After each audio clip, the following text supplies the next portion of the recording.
Недавно, как вы, наверное, знаете, если следите за выходом роликов на нашем канале, состоялся релиз в раннем доступе новой MMORPG Core Punk. Я в это дело основательно поиграл, конечно же, однако, чтобы не ссылаться исключительно на свои впечатления, пригласил на наш стрим-подкаст небезызвестного контент-мейкера Ригару, который тоже основательно поигрывает в Core Punk, более того, следит за этой MMORPG, можно сказать, с момента того, как в нее вообще стало возможным поиграть. С результатом нашей беседы предлагаю вам ознакомиться в этом видео. Не забываем подписываться на канал, меня зовут Мадлер, это портал Гохару, и мы начинаем. Хотите знать, чем закончилась история королевы Нака с Шары в Warcraft? Завесу тайны готов приоткрыть проект WoW Circle, в котором 14 декабря 2024 года в 18:00 по МСК открывается новый игровой мир дополнения Battle for Azeroth. Вас ждет постепенное открытие контента с 8.0, рейты на опыт X5, а также хорошая работоспособность с упором на контент битвы за Azeroth. Если заинтересовались перспективой играть на сервере Battle for Azeroth от WoW Circle, по ссылке в описании можно произвести врыв. Сходу вопрос. Так. Отвечаешь не задумываясь. Альбион или Корпанк? Альбион. Я думал подловить тебя как-нибудь, нет, не получится. Хорошо, слушай, тогда такой вопрос. Вообще, как ты думаешь, релевантно ли сравнивать эти MMORPG? Потому что и там это MMORPG с учетом, я попрошу заметить, ведь у Альбиона тоже был не самый лучший старт, если уж на то пошло. И тоже там были проблемы какие-то. Вот ежели их как-то сравнивать, ты считаешь, это релевантное занятие или нет? На данный момент точно нет, потому что это игры вообще про разные. Альбион — это такая более массовая игра, да, то есть ты там можешь увидеть ЗВЗ там, 100 на 100. Корпанк — это больше такая small scale, да, где у тебя небольшие группы, несколько человек. Вот вы там, у тебя группа даже 4 человека в Корпанке на данный момент. Это вот так вот выглядит. Немножко про разные это игры. И когда в Корпанке уже добавят, допустим, full loot PvP остров, то тогда уже можно будет какие-то параллели с Альбионом проводить. На данный момент это как будто прям разные проекты, но похожи друг на друга, да, той же изометрии, например. Ну, у меня просто возникло такое ощущение, что как будто бы Корпанк — это такой Альбион, куда добавили овер до хера квестов. Знаешь, то есть вот такое вот ощущение было. Ну, и есть в этом что-то, да, и у меня очень много там знакомых и стримеров, которые вот играют Альбион в основном, пошли вот сейчас играть в Корпанк, и в основном у людей положительное впечатление об игре. Но вот смотри, это следующий, кстати, был мой вопрос. Пересечение аудитории, как ты считаешь, оно присутствует? То есть вот именно аудитория Альбека и аудитория Корпанка? Ну, массово, наверное, нет, но какая-то часть людей, вот, которые играют в Альбион, там, ну, условно, процентов 30-40, я думаю, меньше половины, Корпанк зашел. Но, наверное, даже не потому, что люди играют в Альбион, а потому что у них есть какой-то опыт в других еще MMORPG, с которыми они могут проводить параллели, например, там, с классической версией World of Warcraft или типа того. Давай, в общем, вернемся к истокам. Когда ты вообще впервые услышал про Корпанк?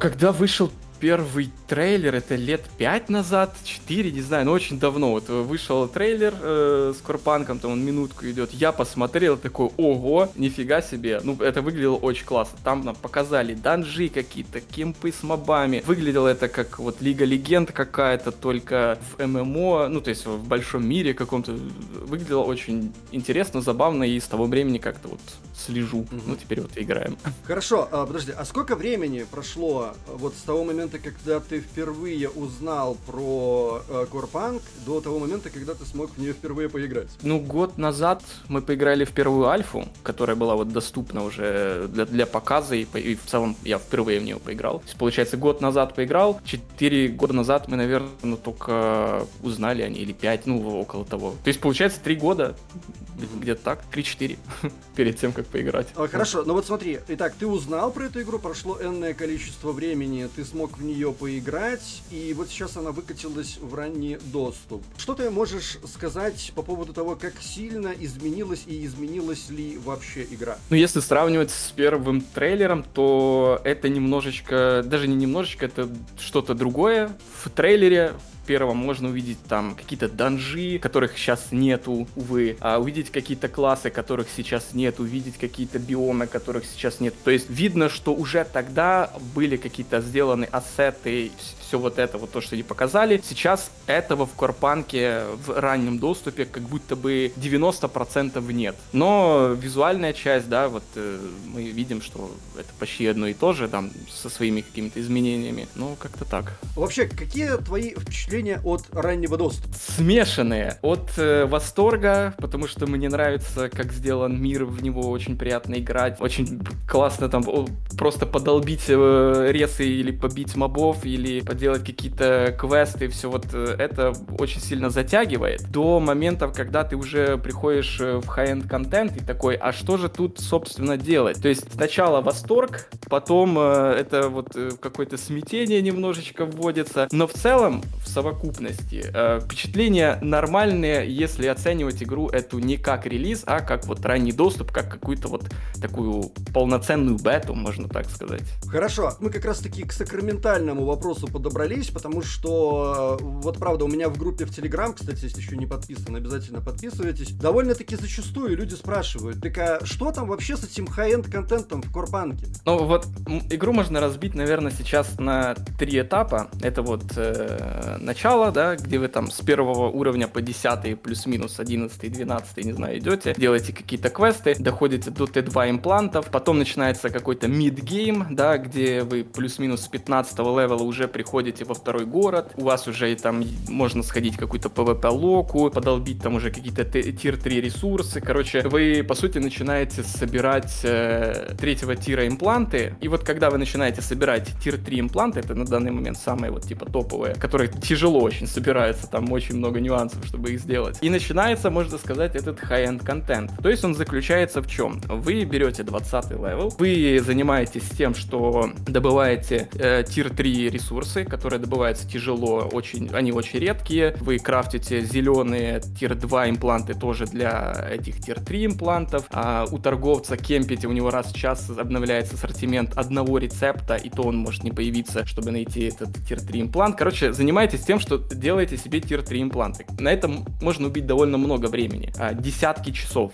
Очень тяжело это сделать. После того, как вы уже начинаете обрастать какими-то имплантами тир-3, тир-2 адекватными, можно выходить в степи. И вот проблема основная на данный момент Корпанка в том, что у тебя, по сути, ты нет этого high-end контента. Так как ты, когда выходишь в степи, ты не понимаешь, зачем эта локация на данный момент нужна. Да, в мире разбросаны 12 world боссов со своими механиками. Их там интересно пофармить. Очень сложно. ПВЕ очень сложное. То есть просто так с наскоку зайти в игру и все сделать не получится. Сейчас, наверное, world босса фармят только какие-то вот прям задроты, которые все там альфы отыграли и так далее. Нужно уметь, нужно понимать, как это все делать. Плюс, конечно, есть и всякие баги и так далее, это никто не отменял. Игре не хватает какого-то контента, который бы ты ходил, который повторяющийся, да? Это могут быть там какие-то данжи, как варкрафтовские с ключами. Это может быть какие-то арены с рейтингом и так далее, и так далее. Всего вот этого на данный момент нет.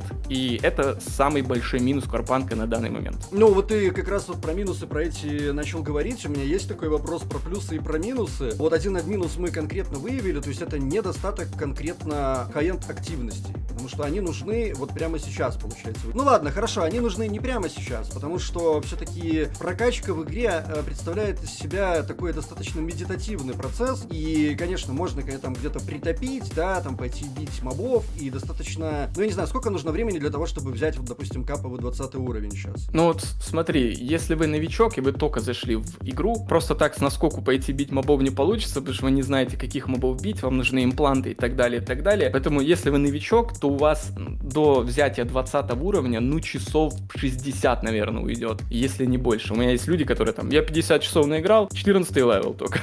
Ну, то есть квесты, пока ты будешь делать, пока мобов будешь бить, вот это вот все. То есть в зависимости от твоего опыта. Я, допустим, могу взять там, ну, часов за 25-30, вот 20 левел, если вот притоплю. Ну вот. Если это новичок зайдет, то этот процесс может растянуться там до 100 часов реально. Потому что спешить в Корпанке сейчас особо-то и некуда, просто играешь, изучаешь игру и просто играешь в игру. Хорошо, если мы вообще начали говорить про минусы, давай мы закроем как-то эту тему. Я бы для себя, наверное, даже не назвал это минусами, просто это как бы такая сама по себе своеобразная игра. Вот мы сейчас упираемся, допустим, в квестовую систему, и эта квестовая система, она, я не знаю, хардкорная, что ли? Ты прикинь, да, типа хардкорная квестовая система. Ну, то есть, ты приходишь, и понятно, что, ну, тебе там дают какие-то обрывки информации, тебе нужно все это дело прочитать и как-то этот квест выполнить. В общем-то, зачастую эти диалоги, они выглядят таким образом. Пойди, короче, к кому-то туда, непонятно куда, возьми конкретно что-то, и пойди отнеси это тоже непонятно куда. И ты такой, типа, what? Ну, да. то есть, мне кажется, что здесь немножко ясности не помешало бы. Ну, это такая фишка, как выражаются разработчики, что мы вот сделали такие old-school квесты, которые вообще нет никаких меток на карте, и вы вот сами должны находить квестовые там айтемы, каких-то мобов, что там вам нужно сделать по этому квесту. Потому что бывает такое, что тебе квест-гивер дает квест, говорит, поговори с ведьмой. И ты такой, какая ведьма? Где она? Она где-то в лесу там на востоке живет. И люди, когда вот это видят, они такие, а что делать? А куда идти? А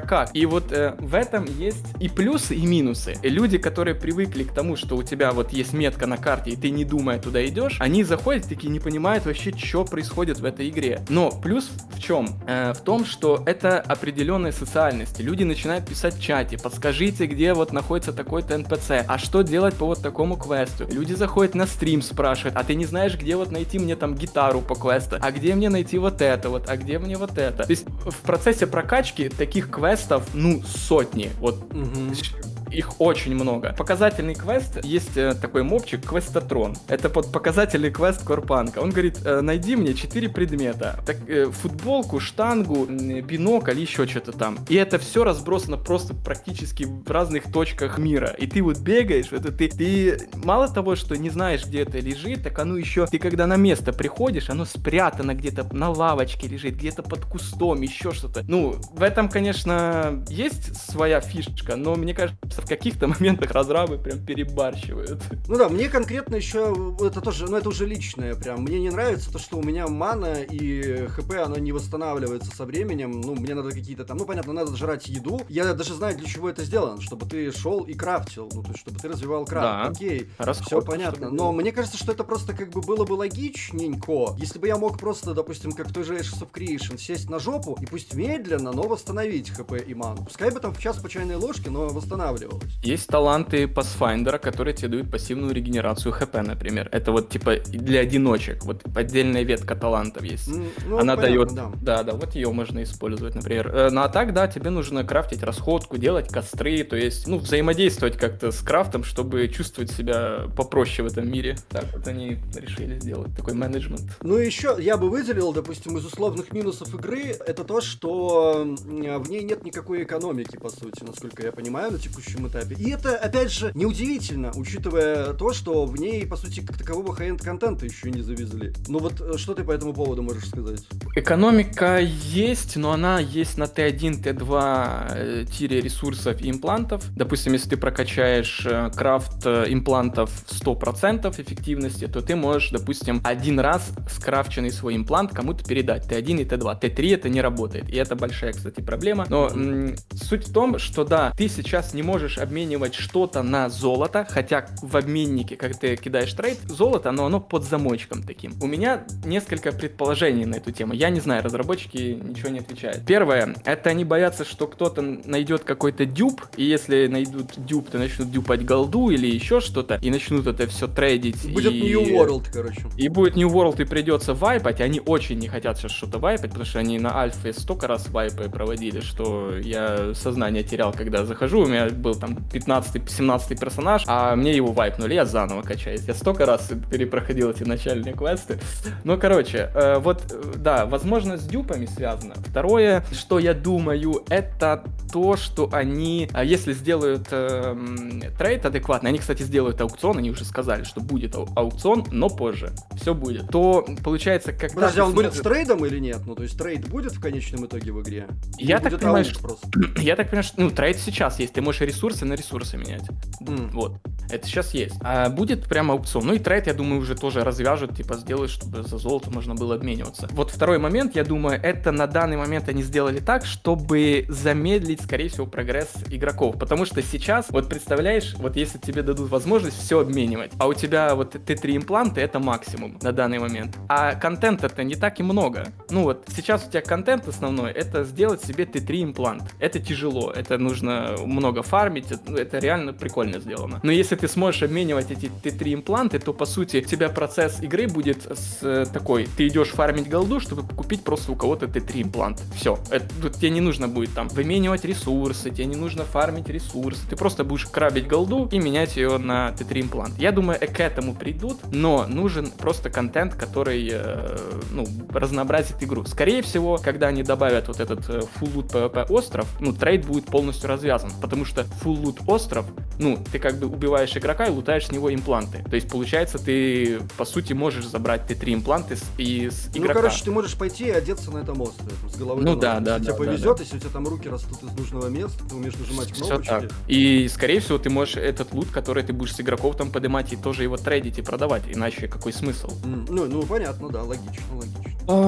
Минусы могут еще быть связаны, конечно, с багами какими-то определенными. У меня есть вот игрок там один, да, которому дали Т2 меч, они залутали его, и в группе, когда вы в группе бегаете и что-то лутаете, вы можете с друг другом обмениваться этими предметами в течение 3 часов. Ему дали Т2 меч, он его одел, а после этот меч он перестал использовать. Ну, это баг, короче. И он теперь Т2 мечи вообще не может использовать. Вот такие моменты. И это лечится только пересозданием персонажа или как? Скорее всего, да. Ну, либо вот сегодня были какие-то техработы длительные, возможно, что-то. Ну, говорили, народ, что вроде как он патч какой-то выкатили. Да, ну, то есть бывают вот такие моменты. Или вот у меня тоже знакомый, который словил отрицательную регенерацию ХП. Любой реген ХП в минус ему уходил. Как бы, и ничего он не играет. Он просто другого персонажа создал. То есть вот такие вот моменты, баги, это проблема. Все видели, наверное, как, ну, если играли, тоже ощущали, когда вас персонажа вот так вот подергивает. Вы идете, его подергивает как-то. Разрабы сказали, что это исправят в будущем. Это все типа пофиксится, все будет хорошо. Но вот сейчас это тоже как бы бесит и проблема определенная. Нужно в игру перезаходить, потому что FPS падает. То есть через 2-3 часа лучше игру Alt F4 заново запустить. Сразу плюс FPS возвращаются. Это тоже такой вот определенный минус. Но это больше такое технические, да, какие-то вопросы. Из плюсов у меня, короче, здесь один только жирный плюс, который лично для меня вот на текущем этапе, пока я еще не прокачался до конца, там, до 20-го левела, перекрывает вообще абсолютно все. В это тупо интересно играть. Вот лично мне в это тупо интересно играть. В игре есть своя атмосфера, в ней большой достаточно интересный мир, очень много проработано всяческих деталей, прям нестандартный сеттинг, что меня всегда подкупает. Ну и в принципе вот это вот все, то есть с точки зрения, грубо говоря, вот этой вот атмосферности, она для меня только в плюс. Что у тебя по этому поводу? Да, я согласен по поводу атмосферы, погружение очень классное, это реально очень интересно играть. У меня последние 6 дней игры, это вот я проснулся и сел играть в Корпанк,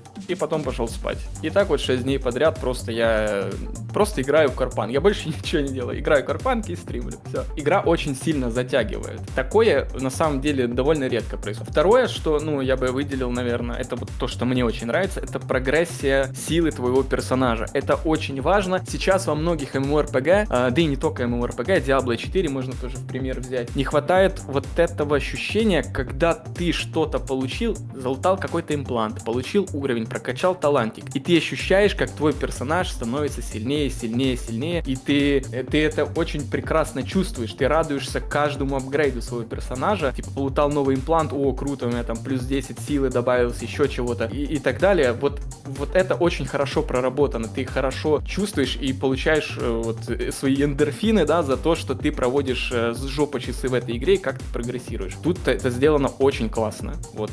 Есть, может быть, какие-то сведения от разработчиков, когда все это дело завезут? Вообще, ну, иными словами, про будущее проекта поговорить. Но, насколько я помню, они говорили, что ранний доступ продлится около года. И за это время они должны добавить 3, скажем так, основные активности. Помимо того, что они вроде как первым делом хотят добавить новые классы, потому что они считают, что не добавляя новые классы, ну, не вводя вот это разнообразие, мы типа сделаем, даже если новый контент, то как будто он будет играться не так весело и классно, потому что нужно разнообразие классов. Первым делом, то, что они хотят сделать, это в течение там пары месяцев было, по-моему, написано, добавить новые классы, по-моему, 6 штук, там, дворфов, этих демонов, каких-то магов, ну, в общем, вот это они хотят добавить. И потом первым делом добавить как раз-таки full loot PvP локу. Когда это будет, я пока фиг его знает. Дальше они планируют на раннем доступе добавить арены 3х3, БГшки 10х10, вроде как-то так. И планируют даже сделать БГшку по типу моба игры, где у тебя есть лайны, тауэра, крипы идут, ну то есть вот как вот, ну, в Доте там или в Лиге Легенд, вот такого рода БГ какую-то. Потому что Корпанк, если кто не знает, задумывался изначально как моба игра. Они тогда начинали разрабатывать, когда вот этот бум моба-игр был, да, когда вот там Dota, LoL, HOTS выходил и так далее, вот они тогда вот начали делать Корпанки, сначала это вот должна была быть типа моба-игра. Ну, собственно, мы и видим это по туману войны, по вот этим скиллам персонажа. Третье, что они должны добавить, это данжи. Данжи будут групповые, данжи будут соло. Подожди, это инстансы будут или данжи? Да, это прям инстансы. Там даже будет система аффиксов, как в World of Warcraft, например, где там мобы будут, допустим, после смерти взрываться, или если ты в пачке будешь моба, остальные усиливаются и так далее. То есть вот такие вот усложнения, которые будут в этих данжах. Вот. То есть вот 3 активности: Full Loot, остров, да, Full Loot PvP остров, арены и данжи. Это вот то, что они должны сделать за время раннего доступа, и потом уже плюс-минус там будет и релиз.